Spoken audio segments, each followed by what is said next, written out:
There is a poison that you cannot see or smell.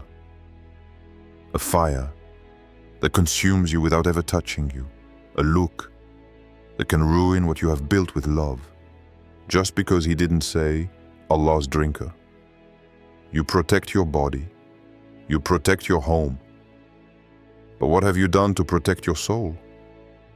The truth is that you live in an invisible world where envy, jealousy, and darkness circulate silently.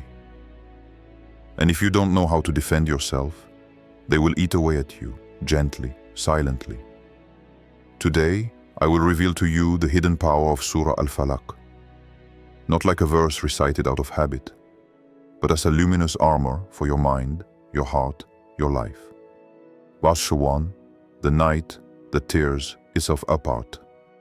Meditation on inner darkness. Say, I seek refuge with the Lord of the Dawn.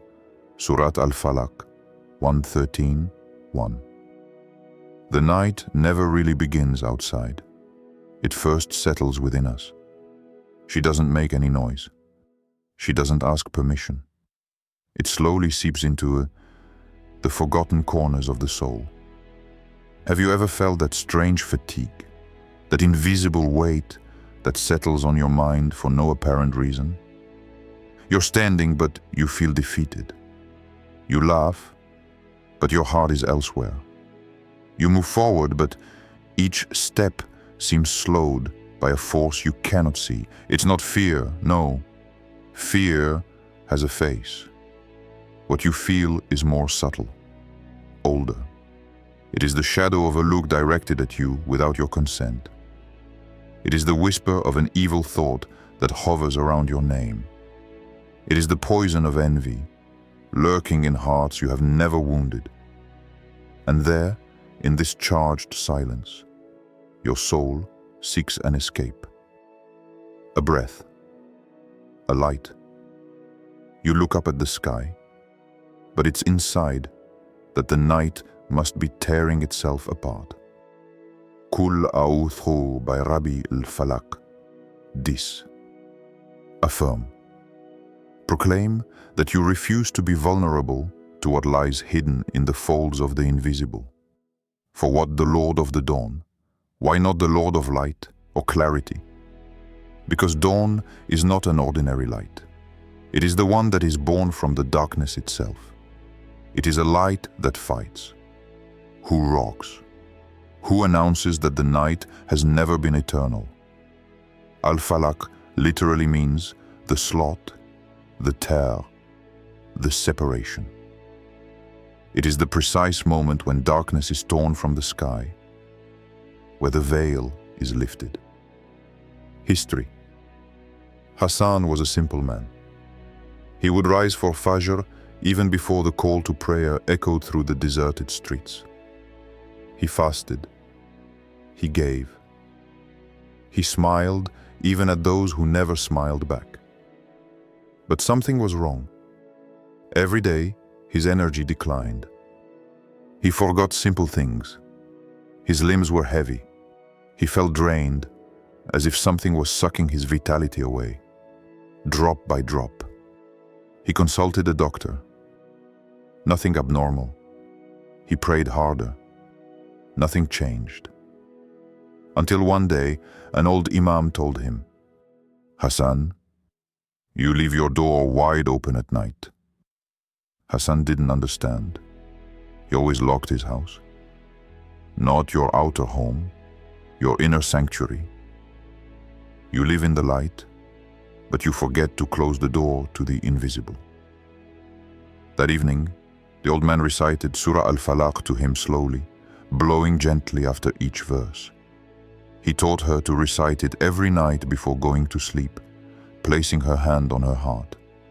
That night, Hassan slept a sleep he had long forgotten. Not because he had fought evil, but because he had placed himself under the protection of Allah against what he could not fight alone. Reflection. There is a night more dangerous than the night when the sun sets. It's the one where we forget that we are vulnerable.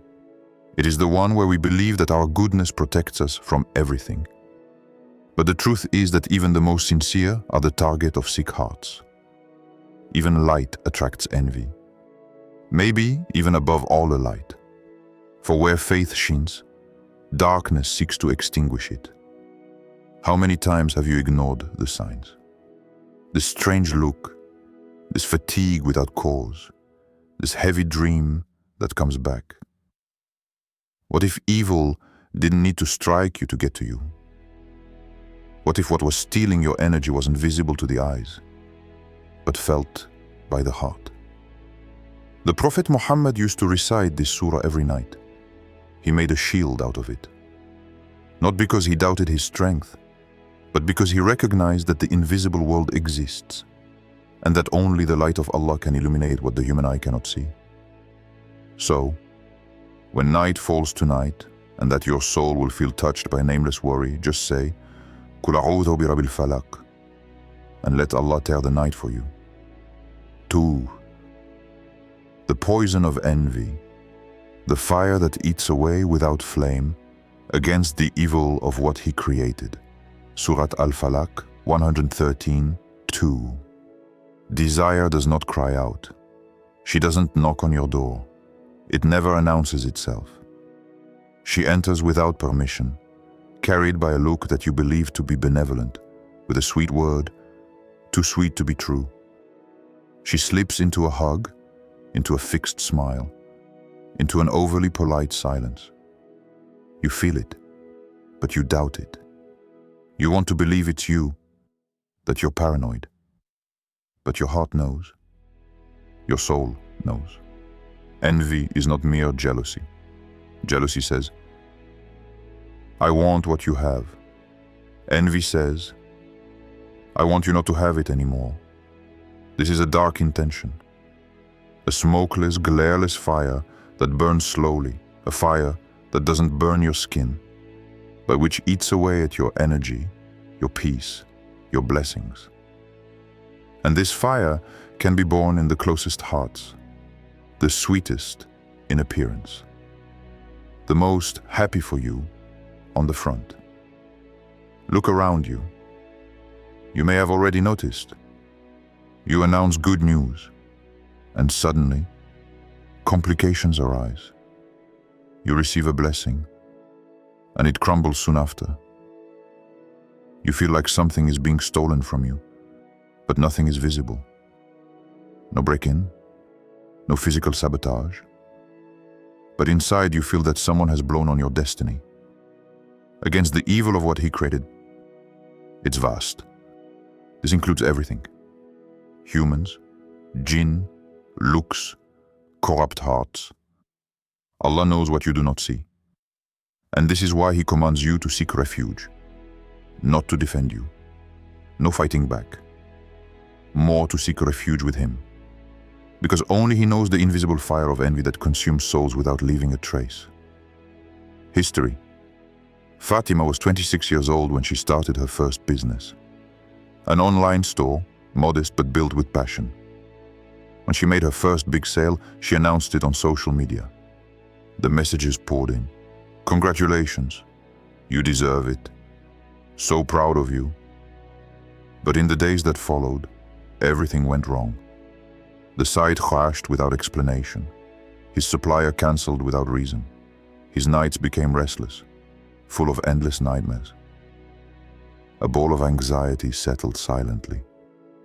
She consulted a doctor, a psychologist. Nothing. Until an old man, a friend of his father, said to him, "Fatima, you are strong, but you came out without armor. There are eyes that burn brighter than fire." He gave her a small piece of paper. On it was written, Surah Al-Falaq. Since that day, she recites it every morning, every evening.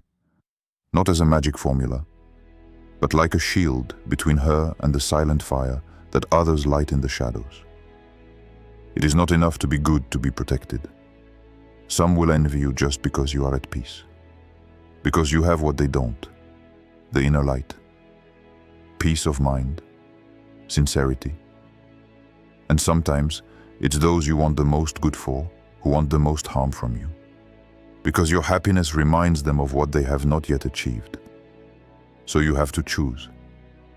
Either you walk in the open, vulnerable to invisible flames. Either you clothe yourself with the word of Allah.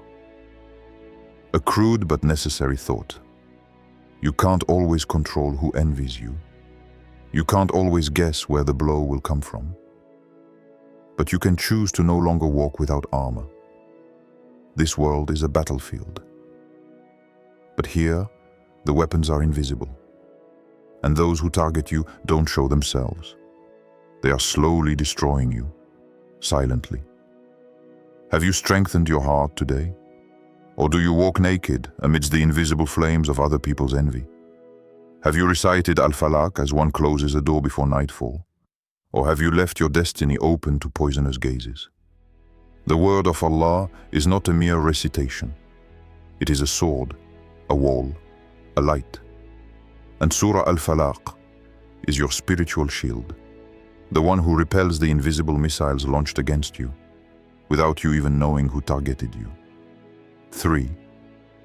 The hidden evil, what creeps silently behind the soul, against the evil of darkness when it deepens. Surah Al-Falaq 113:3. There are shadows that live within us, not the ones you see in a mirror, but those which extend inside, into the unexplored corners of our minds and hearts. The verse is not talking about just one night. He talks about the deepening darkness, the one that doesn't come suddenly, but which settles slowly, surreptitiously, like poison dripping into the soul. This is this part of you that you refuse to face, this resentment you justify, this negative thought you tolerate, this jealousy you call motivation, that grudge you hide behind a polite smile. You see, real evil doesn't make noise. He doesn't shout. He doesn't hit the door. He's waiting. He crouches. They crawl gently in the inner corridors of your being until you can no longer distinguish what you really feel and what the evil in you wants you to feel. Inner exploration. And if the night of which Allah speaks in this verse was actually your own inner darkness, for when you move away from the light, it doesn't disappear. She steps back. She's waiting for you, but you have to look for her. Too often, we think that the enemies are outside. But how many times has not the worst enemy been within ourselves? How many times have you sabotaged yourself with your own thoughts? How many times have you hidden a pain without ever allowing it to heal? How many times have you smiled outside and cried silently inside? The hidden evil is patient. He doesn't want to scare you. He wants you to accept him, that you treat him like a silent companion. And when he's grown up enough, he'll make you believe he's you. This is how he wins. Not by force, by habit. History. Ibrahim was a respected teacher, always calm, wise, loved by his students. But when a young colleague arrived, bright and full of freshness, Ibrahim felt a strange burning in his chest. He didn't talk about it. He prayed, smiled, continued to teach. But every success of his colleague became a personal defeat for him. He felt bad about it, but he didn't understand. He went to see an imam, almost crying.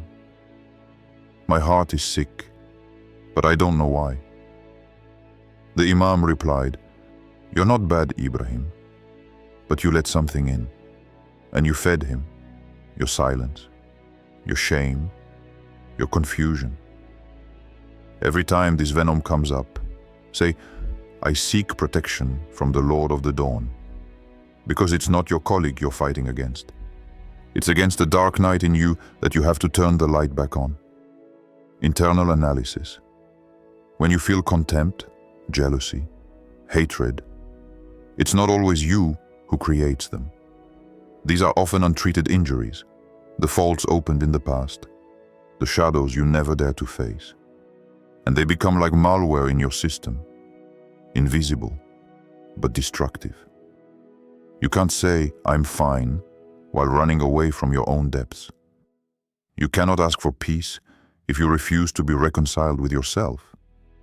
You cannot call upon Allah to enlighten you while keeping the doors of your soul closed to His light. And you, what do you silently nourish in the recesses of your soul? A forgiveness you refuse to grant? A wound you refuse to heal? A thought that you hide even from yourself, but that God sees very well? Darkness only wins if you refuse to turn on the light. And this light begins with a word. I seek protection from the Lord of the dawn. This sentence is a lamp. She doesn't judge your darkness. She reveals it to you. 4. The gaze of Hasad, the eye that destroys without touching, against the evil of the envious when he envies. Surah Al-Falaq, 113:5. In the invisible world, there is an eye that does not see, with tenderness, but with an inner burning that the mouth does not say. An eye that doesn't need to touch to hurt, nor to strike to make it fall. An eye that observes and destroys. The Prophet Muhammad, the one who does not speak out of passion, warned us insistently. The evil eye is real. If there were one thing that could preempt divine decree, it would be the evil eye. Sahih Muslim. Be jealous is not just an emotion. It is a misdirected spiritual energy, a poison projected by the gaze, amplified by the heart, and transported without noise, without cries, without words. When someone sees what you have, your peace, your smile, your success, your relationship, your children, your gift, and that he feels deep down, why not me? Then a dark energy is born, which some scholars describe as a fire of the soul directed towards what hurts them, your light. Prophetic story. One day, while a companion of the most handsome among men was washing, another saw him and exclaimed, admiring, "I've never seen skin like this." But he doesn't say, "Allah's drinker." And the next moment, the first one fell seriously ill. They went to see the Prophet. He looked at the one who had praised without divine protection and said seriously, almost angrily, "Why do you want to kill your brother with your gaze? When you see something you like about your brother, say, 'May God bless you. God bless him.'" Then he ordered the one who had cast the glance to perform ghusl, a ritual washing whose water was then poured over the sick person, and he healed immediately, without medicine, without talisman, through purification. Spiritual analysis. Hasad is an act invisible to human eyes, but visible to the sight of Allah. And in the Islamic tradition, anything that hurts without leaving an external trace can have devastating internal consequences. You should never underestimate the power of an unprotected gaze.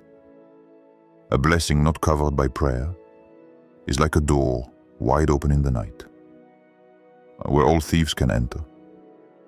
And Surah Al-Falaq is this light fence, built around your blessings, your children, your heart, your home.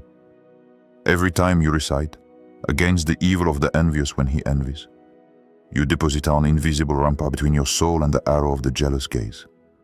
The Prophet also taught us this. Ask Allah for protection from the evil eye, for the eye is true. Al-Albani, Sahih al-Jami. And he said, most of those who die in my community after the will of Allah die because of the evil eye. That silent look, that whisper in the other's heart, can touch you without you realizing it. And that's why you sometimes get sick for no reason. You lose a project without explanation. You feel your energy dissolving when everything was going well. So what? Have you protected your soul? Or do you walk naked in a world where looks can be invisible swords? This may God bless you when you see a blessing. Cover yourself spiritually with morning and evening invocations. And above all, doesn't show everything. Have you said, MashaAllah, when you see other people's success? And who, among you, watches in silence, but with a wound in the eye? Have you noticed those eyes that never smile when you talk about your joy? Are you connected enough to Allah to feel the shadows before they fall? 5. Al-Falaq, the believer's luminous armor.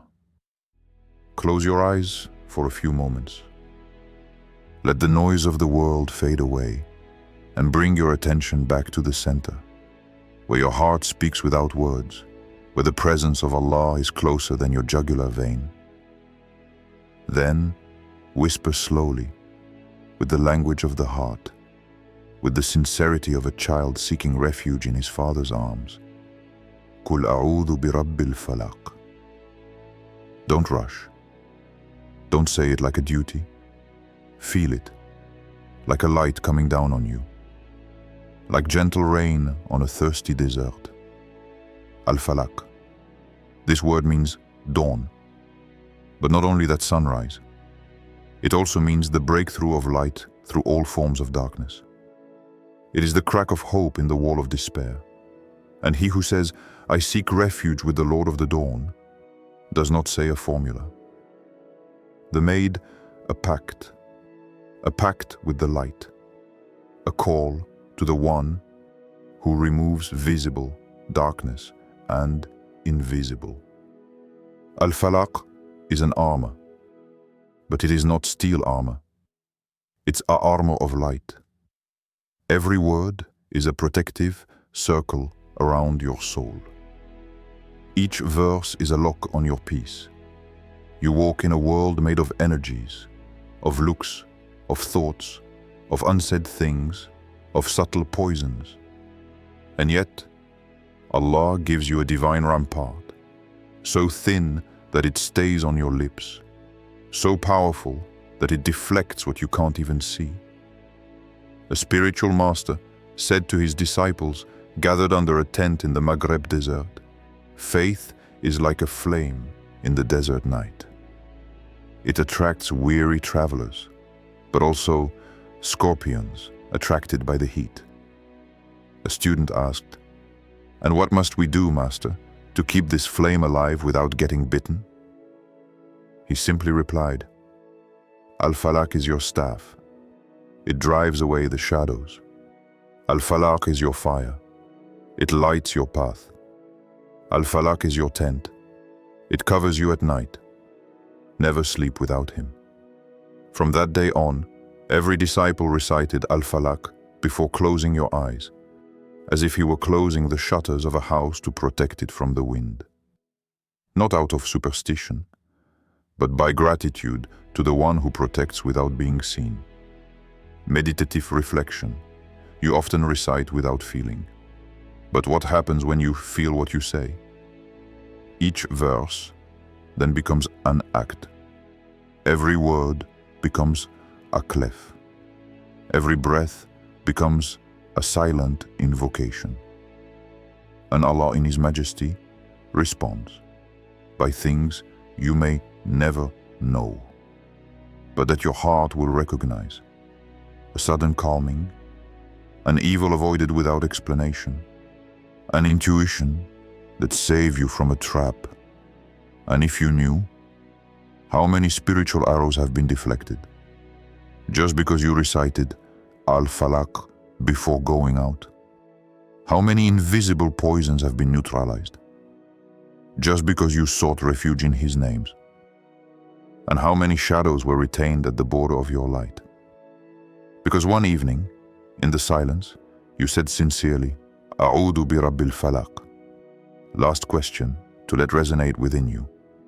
If you know that Allah gives you invisible armor, why go out without it in a world full of invisible arrows? Why walk in the open, while the sky offers you a blanket of light? There are people who smile at you, while their heart envies you. There are shadows that follow you, while you sleep. There are invisible thoughts that seek a crack in your light. But there is also Allah, the one who sees you when no one is looking, the one who protects when no one can, the one who tells you, say, I seek refuge with the Lord of the dawn. This is not just a sentence. It's a spiritual code, a sword of light in a world of darkness. So my brother, my sister, before going out tomorrow, before you expose yourself to all those looks, before you open your heart to the world, recite, protected, light up. And remember, the spiritual world never sleeps. More, Allah never sleeps either.